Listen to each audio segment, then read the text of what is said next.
Duval, till the day that I die, till the nigga get high, ain't no harm inside. Till I done gave it all I got for the city, I'ma ride.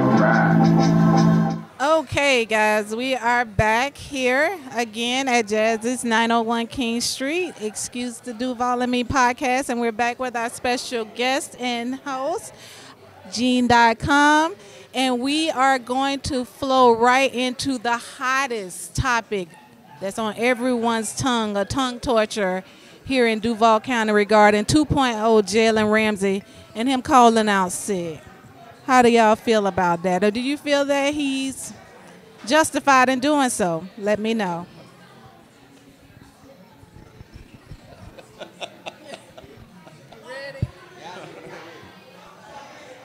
My dog is sick. He actually has flu-like symptoms. Yes, he does. Preach. He vomited several times. Yep. Had to get IV. So he was sick. He also is sick of everybody being so out of touch. Oh. It's not about money.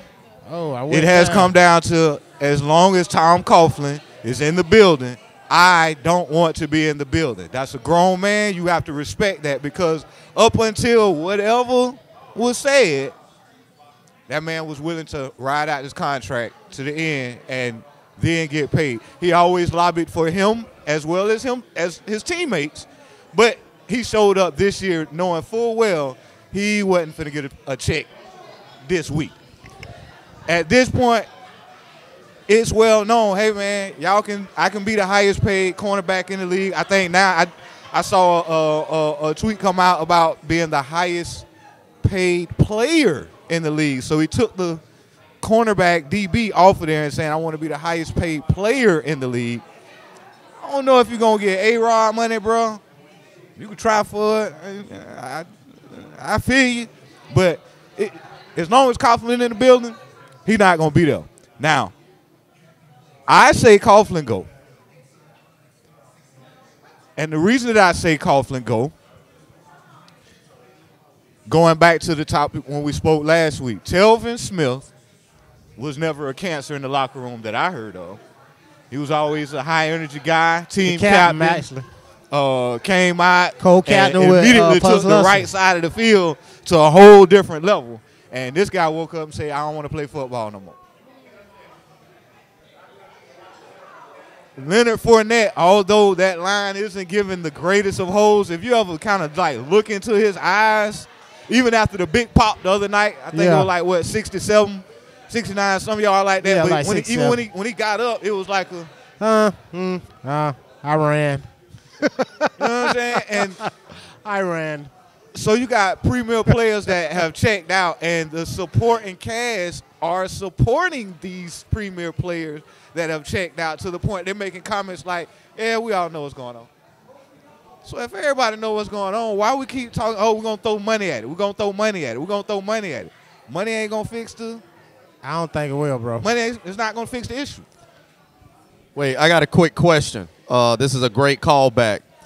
So if the players have checked out, what gives the fans permission to stay dialed in? Oh, good question. Because y'all fans. That's what y'all do. That's what fans do. What is y'all talking about? So y'all just go short for fanatic. Listen, it's because guess what? I am paying to come and see you perform. That is what the business is. NFL is still a business. Let's don't get it twisted. It's still a business. We're at Jazz's Cafe right now. All right? This is a business. Shout out to Jazz's Restaurant. If I place an order, I pay for that order. If I purchase a ticket, I want to see some sort of performance. What does that say from a moral compass standpoint? As a player, if you've already checked out, then why should I then dial in to that? Why should I pay for that when I can see you on TV for free to check out? That's just my question.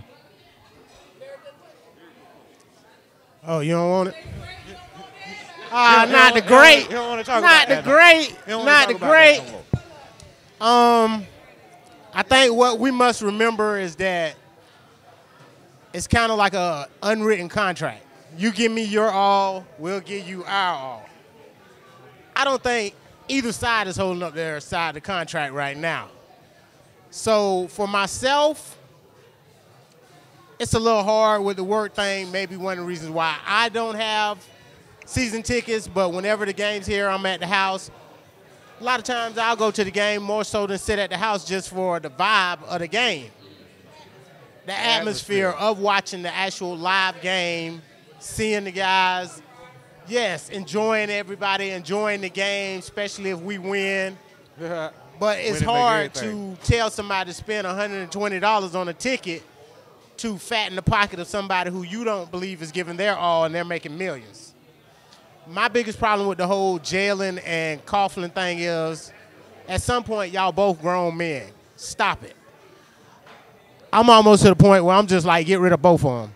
I'm tired of Coughlin. You starting these little fires. I mean, I don't have anything to, put a stamp that he actually doing it, but it's just weird. If you look at our team, we paid Blake Bortles. We've invested $54 million in Linder and Norwell. And if you look, we always run to the left where Fournette isn't getting those holes. So it's hard for me to convince Jalen, who's been sitting here as a high-round pick, went to the Pro Bowl, Keith's performing All-Pro, considered one of the top 5 corners. Sit and be, patient, get your money. Oh, and by the way, he going to talk greasy to you about not coming to voluntary workouts and stuff. So the man in me, I'm like, I feel Jalen at this point, just free the man. Let him go where he want to go. Get the best deal you can for him. Coughlin, bro, we appreciate you. Dap him up and show him the dough too. And let's get this thing going. We got too many problems, man. We got a 6th-round quarterback right now performing lights out, and we talking about whether or not we gonna trade Jalen. We gonna trade him. We gonna trade him. Who cares? To the point the news following this man talking about whether or not he came to work, if he called in sick. I never in my life heard of somebody calling out. But when they asked Marone, he was like, yeah. They asked Mal Jack, he was like, yeah, I got sick. I had to do it, basically. So it happens. It happens. We just Nobody don't hear really about cares. it because they weren't being petty and nitpicking, and they basically want Jalen to go. So if y'all want him to go, send him. Stop playing, man. Going back to the color lines, you look at Jalen, who performs on the field. He's very outspoken. He says what's on his mind. I respect him as a man for that. It's unfortunate he doesn't play for a league that will allow you to do that. He doesn't play for a city that will allow you to do that. Jalen doesn't have the complexion for the protection to be able to say, I am this, I'm not doing that, trade me if you want, blah, blah, blah. He doesn't have that. And with that being said, Jacksonville don't mind. We've lost many seasons and we've lost many players. Yes. They don't mind. I said that in the beginning of the show. They will let players go that will go on to other teams and will perform, and they'll end up winning the Super Bowl. They don't care. They don't care. As long as, some of the bottom line has been met at the end and we got enough that we can go get some other players to come in, we can sell hope again to the fans for us to be able to buy into. Oh, we got our first penalty. Trying to say, ain't no hold. Hey, Rise up, man. They sell the hope. They sell the hope, and because this is the home team, and I'm just jugging at my brother here, but because we are the home team by default, who else are we going to root for? I mean, I'm bred and fed out here. I'm not going to root for any other team. Yeah, but you can. The Jacksonville Miami Dolphins got a vacant spot for some of you fans. If y'all feel the need to go ahead and tell I can't listen. Yeah, listen, Miami. Yeah, I said. Listen, I can't. Yeah. I can't. For a whole lot of reasons. Again, another episode. I cannot root for Miami, even though I love Miami. That is our, that's our bottom city. And, you know, in certain arenas, if it's Florida against somebody else, then Jacksonville and Miami going to get together. But it's an unspoken dislike for Jacksonville and Miami. And that goes from, you know, neighborhood to college to the penal system. You name it. You know, those are our brothers down there. But, you know, it's an unspoken, I don't dig that. So I couldn't beat Miami. Like weather, birds, none of that. Hey, roll going in. It's a special way I fold my flag. Yes. Now, the thing that I totally, I'm so on board to get rid of Coughlin, even outside of the Jalen. I'm so on board to get rid of Coughlin because I look at the overall picture. Every time Coughlin names come up now, it's, oh, well, he went to New York, he got 2 Super Bowls. He showed up and inherited a team. He didn't put together a team. He showed up, he inherited a team. They limped their way into the playoffs. He was about to get fired on the way to the playoffs. And the players caught fire. They got a nice little run, Super Bowl. I'm not taking away the accolades, but I'm not putting them up on a pedestal that's so high that it's like, oh, man, we just got to keep this guy.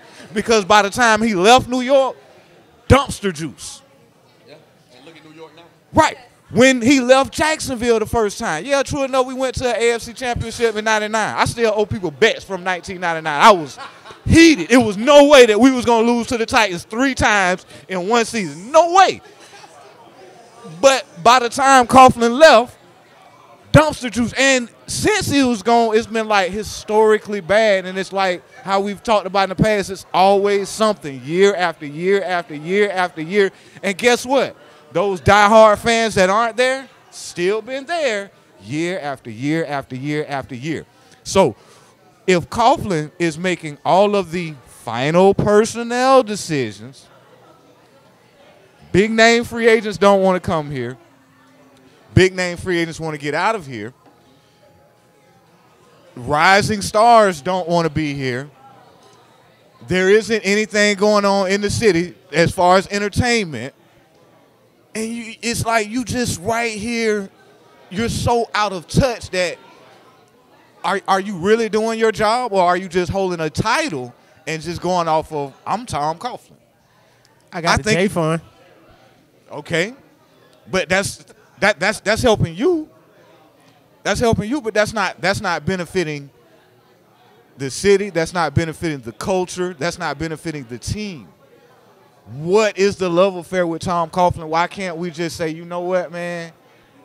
Like, you appreciate everything that you did and everything that you didn't do, but maybe time has passed you by. I think that's the most politically correct way I could say it, because I really want to say, hey, man, you running off all the talent. Please go eat some cornbread. Go be a poster boy for the J-Fund. Go somewhere. Just leave Jacksonville. Leave TIA Bank. Leave the Jaguars alone, please. I'm begging you. I'm begging you, please. You can at me on every social media site. Leave Jacksonville, bro. Really, truthfully, though, I think we had a... Excuse the Duval in him. He's very passionate about it. Really, truthfully, I think we had a bad spot, though, because like I say, even if we can, by some miracle, convince Jalen to stay here, what does that say to the rest of the players? Next time you got a problem with Marone or whoever, just buck, and we going to get rid of him.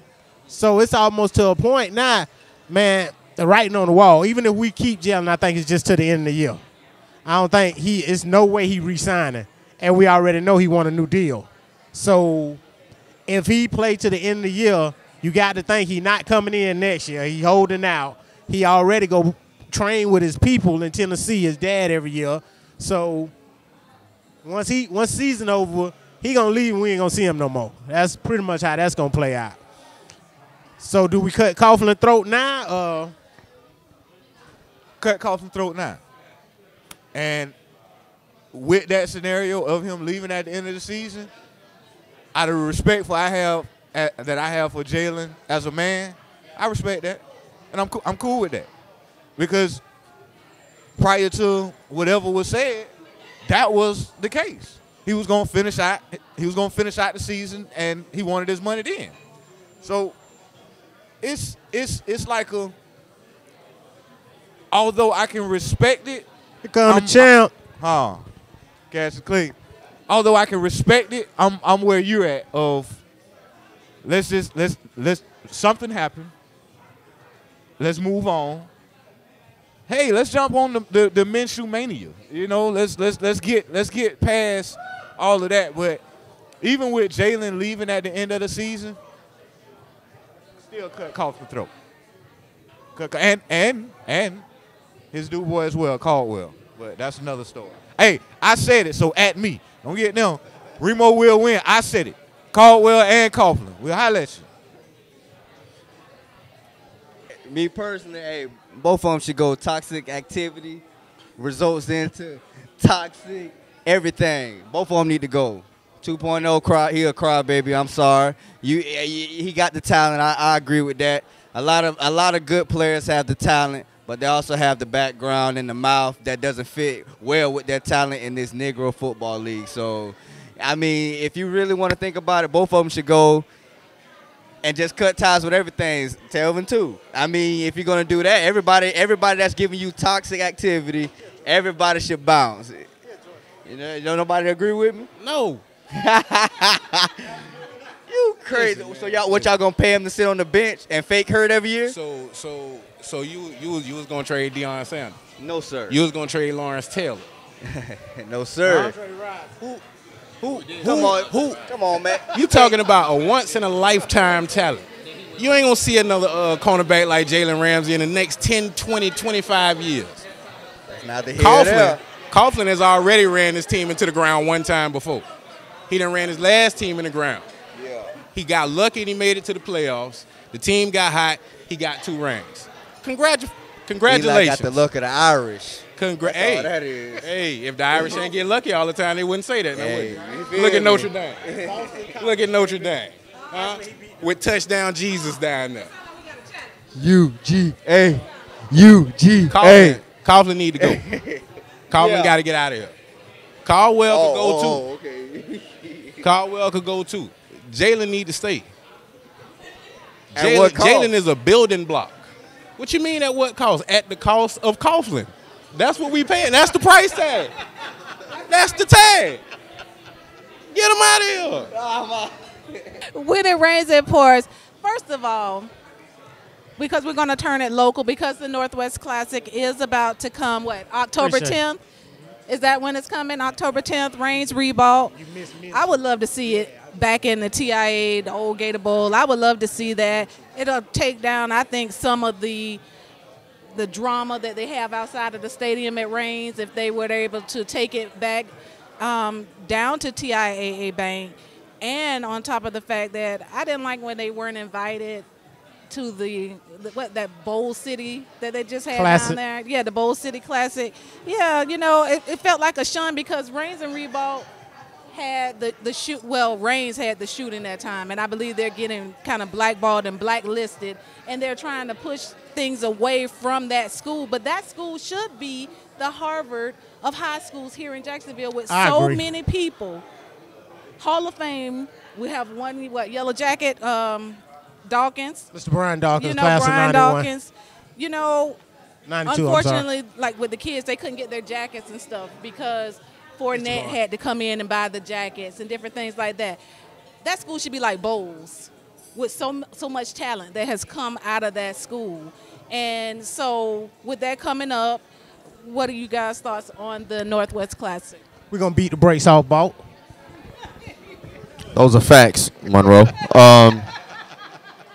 So let me just say this. Me being a product of school number 165, a $2 million school that was purchased for our sake because segregation was in high demand at the time.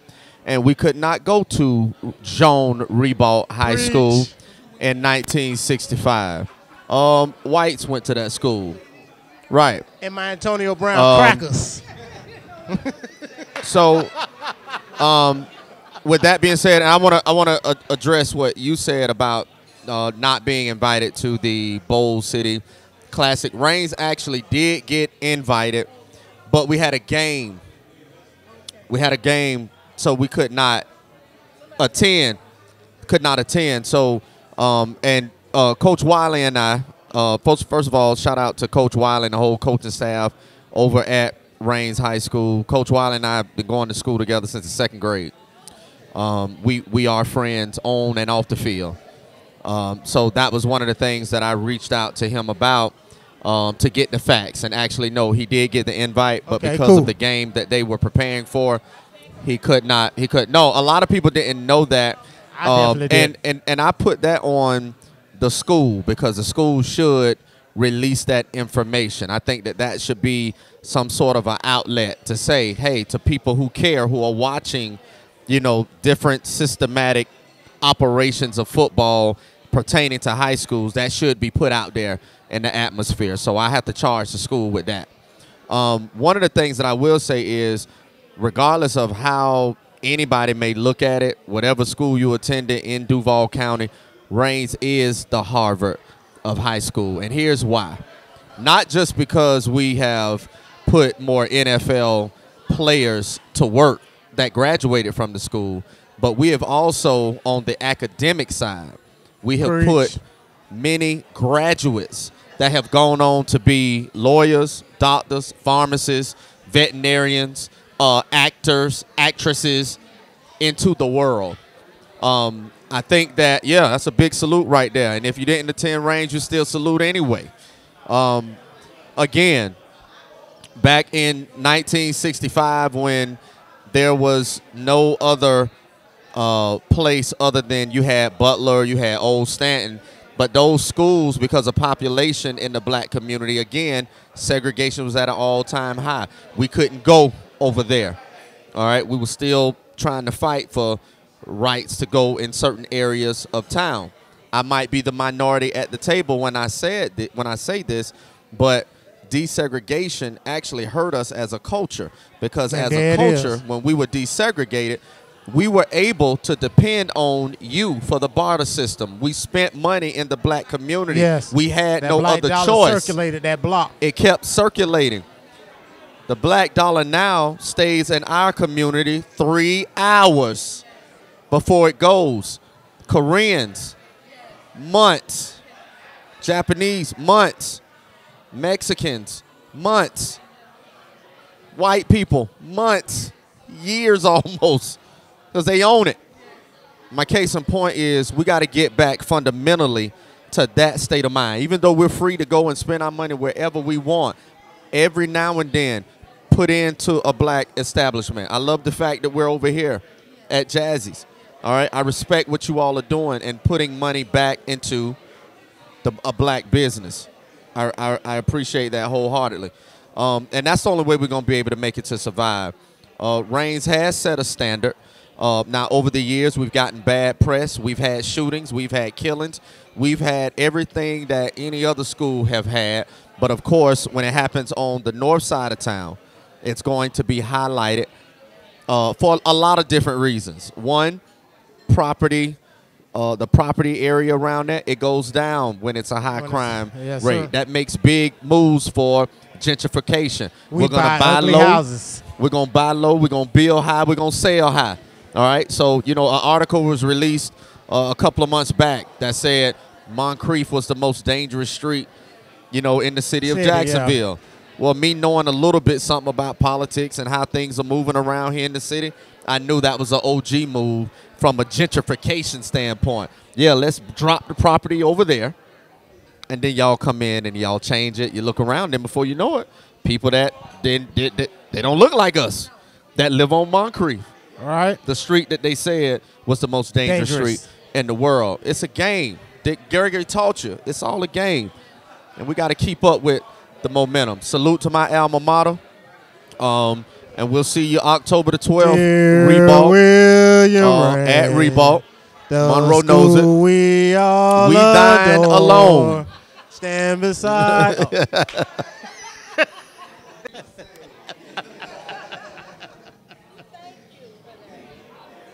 Hey, Ribault gonna smash that. Hey, I'm I'm not even gonna lie. Ribault looking real good, man. They did. They beat They're Sandalwood. Yep. Jeff Sims, Florida State commit, had a 69-yard touchdown. But other than that, y'all look pretty good. And not to I want to give Ribault some props because of what they have going on as far as academics over there. They have the early learning college program, so a lot of our kids get a chance to get an AA. Yep, they get ready to get an associate's degree, after graduating, and they go in and start their college year as a junior, wherever they decide to go. So I love everything about it. We actually need both of those schools now to continue the heritage, the legacy, because without either one of them, the North Side as we know it will perish. I don't have too much to say about Reigns or Ribault. I graduated at Inglewood. Shout out to Rasheed Mathis. But that explained a lot. Locker room makeover. That was legendary. That explained a lot. Hey, Rasheed. Hey, that was legendary. I don't care what nobody say, man. Yeah. So, but at the end of the day, I like Reigns all day. The record says it all, so I'm just going with the better team and the better record at the end of the day. Excuse the Duval and me. Well, I rep 3816 North Main Street. That's me. I'm an Andrew Jackson Tiger. I'm a Pearl World representative. Y'all let me when y'all come to that end of the North Side. You know what I'm saying? Like, I only visit places like Mon Creek. You dig what I'm saying? Other than that, though, I mean, I like to tell you I ain't got a horse in the race, but everybody but me went to Reigns. All my brothers and sisters, that's why I couldn't go to Reigns. Secret time. You feel me? That and the fact that it looked like a prison, so they wasn't trying to set me up for, future activities in life. You was up there every day. Stop that. Either way, I guess, we'll put it on Reigns. We'll put it on Reigns.